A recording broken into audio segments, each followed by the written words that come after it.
Dans cette deuxième partie, bonjour à tous ceux qui nous rejoignent maintenant, je vais raconter vraiment comment je vais évoluer. C'est-à-dire que là, de plus en plus, à ce moment-là, j'ai 15 ans, je suis au lycée, je rencontre des gens, ma foi vacille pas mal depuis un certain nombre d'années, j'ai des doutes sur l'organisation, je trouve qu'il y a une emprise un petit peu trop sectaire, mais toutes ces idées sont pas encore bien en place, quoi, voilà. Parce que bon, quand même, toute ma famille est là, tout le monde y croit, si tout le monde y croit, c'est peut-être que c'est moi qui n'ai pas compris quelque chose. Donc, étant quelqu'un qui me remet beaucoup en question et qui réfléchit beaucoup, je vais mettre un petit peu du temps vraiment à savoir ce que je pense vraiment, mais c'est vrai que voilà, il y a des choses qui me gênent dans l'organisation, et les choses ne vont pas aller en s'arrangeant. Donc je rentre en première, je fais mes premières soirées, on boit un peu en soirée, on fait la fête, tout ça.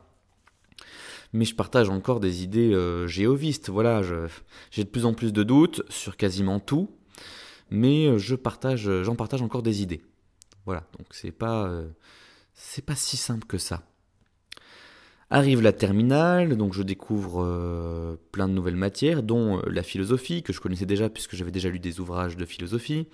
Je m'y intéresse beaucoup, je lis des auteurs très importants, je lis Descartes et ses méditations métaphysiques, et il se trouve que je réfléchis énormément, que je prends pas du tout position pour le baptême, toujours pas, que je suis toujours pas proclamateur non baptisé, ça m'intéresse pas, je suis assez frileux, souvent on m'y invite, on me le propose, etc. J'évite à chaque fois, ça me plaît pas, je montre que ça m'intéresse pas. J'ai la flemme d'aller à la salle, je fais semblant de dormir pour pas qu'on m'y emmène, enfin voilà, ça devient une véritable torture à ce moment-là. Voilà, il y a aussi les sentiments, la vie amoureuse qui se met en place, donc plein de choses qui rentrent en compte, quoi. Je dirais aussi le développement d'une vie artistique, littéraire, musicale, intellectuelle, scientifique. Voilà, tout ça se met en place, et la question de la foi devient de plus en plus fragile dans mon esprit. Et donc, il arrive un jour où je suis un petit peu en retard sur mon travail personnel.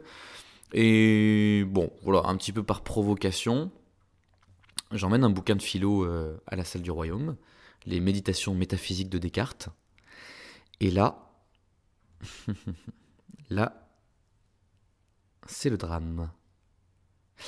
Pourquoi? Alors bon, c'était un peu de la provoque, parce qu'évidemment, bon, c'est la philo, c'est pas la matière où j'étais en retard, hein. Généralement, j'avais 18 de moyenne, j'étais très à l'aise, j'aimais beaucoup ça, donc...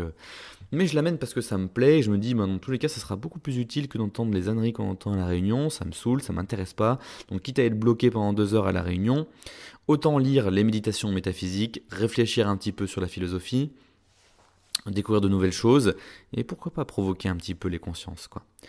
Et donc forcément, des frères et sœurs me voient, sont probablement un petit peu choqués que j'amène ce genre de lecture à la salle. Et il se trouve que c'est le moment où un surveillant va venir, la semaine spéciale. Donc le surveillant arrive, c'est un surveillant plutôt intéressant, plutôt cultivé, hein. Et donc ces frères et sœurs, de manière assez étrange, vont, entre guillemets, me balancer. Voilà, un peu comme dans une cour d'école où certains font un peu la balance et en disant un tel a copié, un tel a fait ci, un a fait ça. Ici, certains me balancent, voilà. Je le sais pas à ce moment-là, évidemment, je n'en sais strictement rien. Mais on me balance au surveillant, on me dit il faudrait peut-être le voir ce jeune, il file un mauvais coton, etc.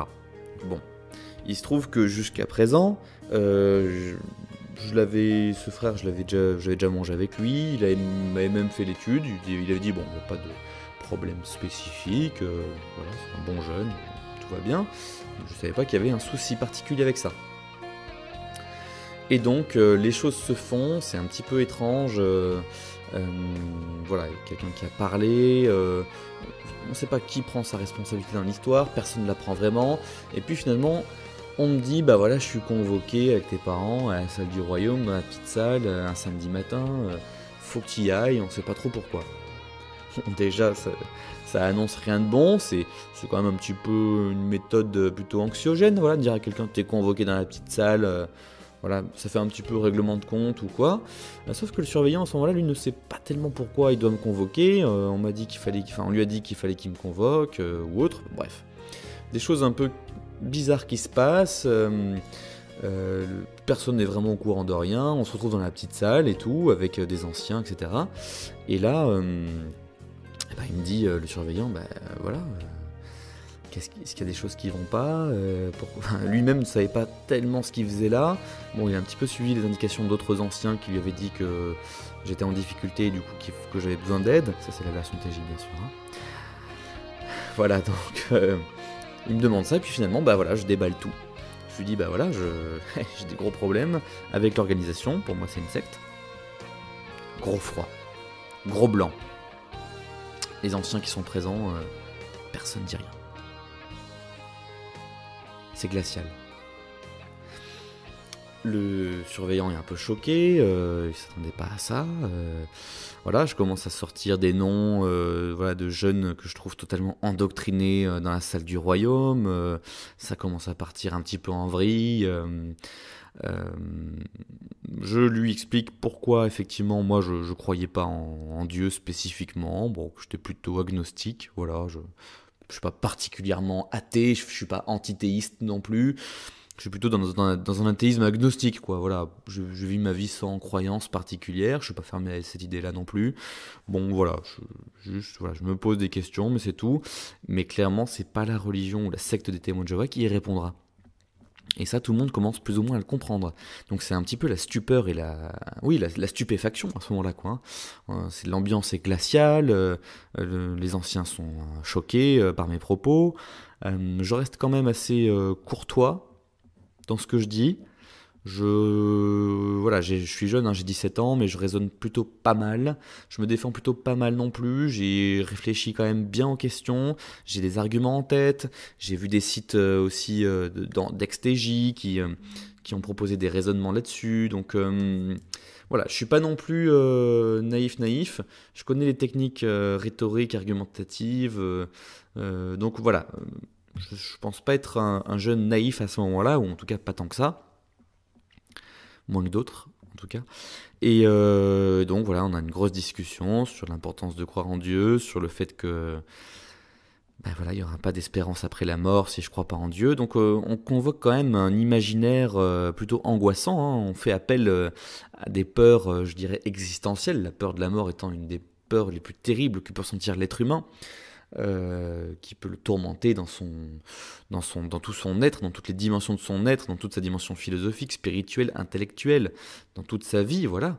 Je trouve qu'avec le recul, c'est très étrange comme argumentation. On est vraiment très proche de la manipulation. Enfin, on est dans la manipulation, mais dans une forme de manipulation particulièrement insidieuse et violente, quoi, sur le plan psychologique, quoi. Pour moi, on n'est pas loin de la maltraitance, finalement. On inculque des angoisses dans l'esprit des gens pour mieux les tenir. Voilà. Encore une fois, je ne dis pas que ce frère avait conscience de me manipuler aussi violemment sur ce point-là, ou pas tout à fait, ou en tout cas que pour lui, c'était pour mon bien. Voilà, c'est ça. Mais toujours est-il que la discussion s'est finie là, de manière un peu froide. Derrière, lui était très en colère, le surveillant, très en colère surtout de la manière dont ça s'est déroulé, dans le fait que pour lui, si la situation a dégénéré et si je me suis servi de cette dispute, de ce débat, pour sortir définitivement de l'organisation, même si j'étais jamais rentré par le baptême, mais bon, peu importe, si je m'en suis sorti de cette manière-là, c'est à cause de cette discussion qui a mal tourné, pas à cause de lui, parce que lui était très courtois et très sympathique finalement dans l'échange, à part ce moment je trouve, de manipulation un petit peu, mais que je pense que ça va au-delà de sa volonté propre à lui. Hein. C'est quelqu'un de sympathique, j'ai de l'estime pour lui, je pense avant tout que c'est quelqu'un de manipulé, et voilà, c'est ça. Hein. Mais très en colère il est, ce frère, contre... je me mets à parler comme Maître Yoda en inversant les sujets et les compléments. Il est très en colère, ce frère, contre le système des anciens qui a dysfonctionné, qui a clairement dysfonctionné à ce moment-là, quoi. C'est pas du tout le protocole à suivre. Ça, il est très conscient que ça faisait vraiment prendre quelqu'un à dépourvu. Ça faisait vraiment règlement de compte. Le côté très caché où les uns dénoncent, etc. Bon, voilà, il a détesté ce climat-là. Il a vraiment passé une brasse, apparemment, à une série d'anciens de la congrégation. Il les a bien remis en question, il les a bien recadrés. Et moi, j'ai pu profiter finalement de ça pour partir, en fait, tout simplement, pour dire ciao, ciao, je retourne plus à la Réunion, c'est fini, je vais être tranquille. Oh, toutes ces conneries, c'est terminé, ça fait du bien, ça soulage. Et c'est clair que je me suis aussi servi de ça pour pouvoir vraiment partir et pour en avoir le courage. Quelques mois après, évidemment, j'avais la pression des parents qui me disaient retourne à la salle, etc., etc. C'est très lourd parce qu'on voit qu'on fait de la peine, on voit que c'est très compliqué, que c'est très dur. On a 17 ans, on se prend tout ça dans la figure, c'est extrêmement violent, quoi. C'est très compliqué ce genre de décision à prendre. Et même si j'avais pas derrière la violence de l'excommunication et de l'ostracisme que subissent les personnes exclues, qui ont pris position. Moi, j'avais l'avantage de ne jamais avoir pris position, donc j'étais finalement assez libéré par rapport à ça. Mais voilà, il y a quand même cette violence-là, ce chantage affectif-là qui est là malgré tout, hein, qu'on le veuille ou non. Bon, c'est très très compliqué. Et je retourne un jour, un soir, pour faire plaisir un peu, voilà, parce que c'était très compliqué. Je vis toujours sous le toit de mes parents à 17 ans. Donc je retourne un soir à la Réunion. Voilà, on fait comme si tout allait bien. Puis là, c'est la tour de garde. Et puis là, il y a un frère qui commence à faire un commentaire sur la tour de garde. Et c'est une des tours de garde qui parlait de l'excommunication. C'est une tour de garde qui est souvent citée d'ailleurs, hein, parmi, je crois qu'elle date de 2008, voilà, je ne sais plus exactement. Les sources sont à vérifier, mais cette fameuse tour de garde qui dit qu'il ne doit pas y avoir de contact, ni email, ni... voilà, qui va assez loin, hein, quand même, hein. Je crois que c'est Wow qui en parlait dans une de ses vidéos. Et dans un des paragraphes, on dit voilà que les TJ doivent choisir entre Dieu et leur famille, quoi. Donc il y a un énorme chantage affectif qui est fait. Moi, je suis révolté par ça. Et au moment où le frère répond la bonne réponse, hein, qu'il faut dire de la tour de garde, qui répète un peu bêtement, un peu comme un mouton, ce qu'on lui demande de répéter, eh bien...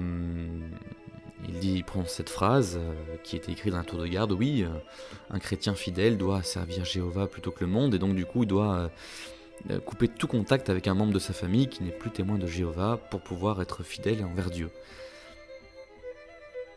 Là, c'est comme une explosion dans mon cerveau. Il y a tout qui fait tilt, quoi.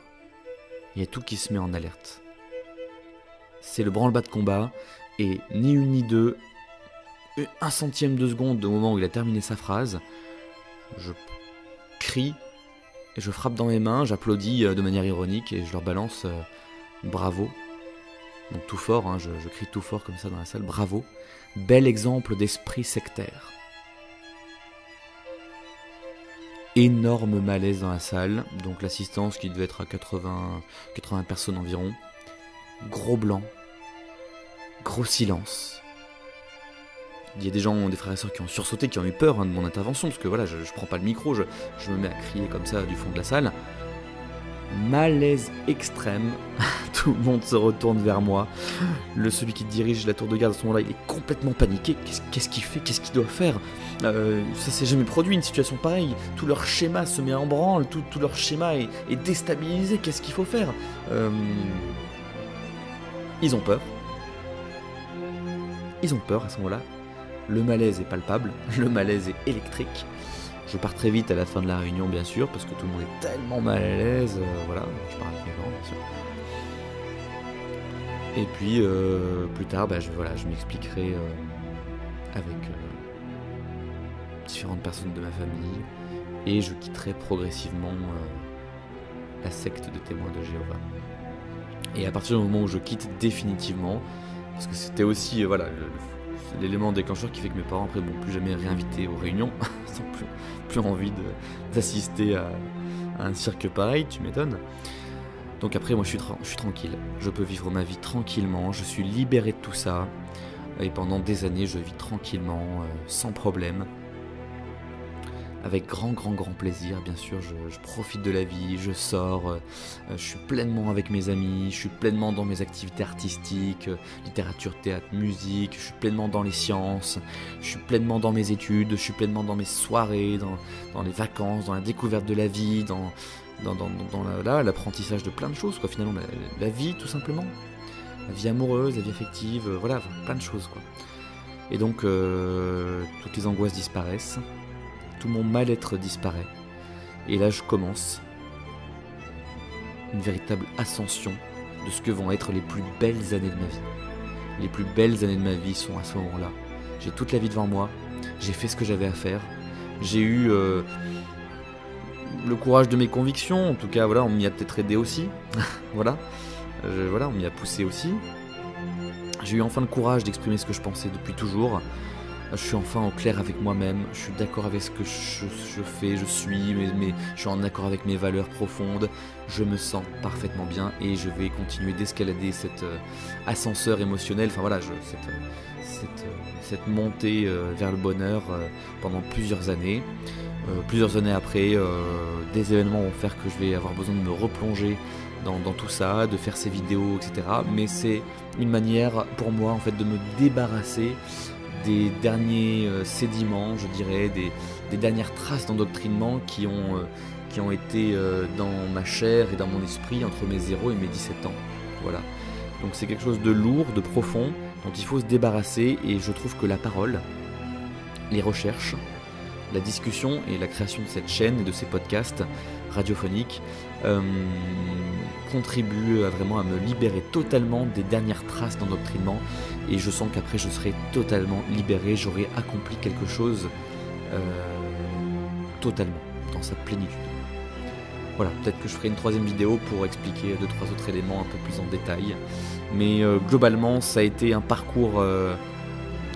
Finalement j'en retire le positif, très dur sur le plan psychique, sur le plan de la manipulation mentale, voilà, j'ai mis très longtemps avant de comprendre tout ça, en même temps j'étais gamin, j'étais adolescent, maintenant je comprends que j'ai fait le bon choix, je suis conforté dans ce choix-là, je suis pleinement heureux, et voilà, je recommande à tous ceux qui hésitent, tous ceux qui se sentent mal dans cette organisation, finalement de bien faire leurs recherches, voilà, d'être au clair intellectuellement, spirituellement, philosophiquement, d'être au clair avec tout ça, de faire des petites fiches sur tous les sujets des TJ, sur toutes les questions, les arguments, etc., pour être bien au clair avec ce qu'on pense, pour pouvoir répondre ce qu'il faut répondre aussi au TJ, parce que c'est insupportable de se faire clouer le bec alors qu'on sait qu'on a raison, juste parce qu'on n'a pas assez bossé un sujet.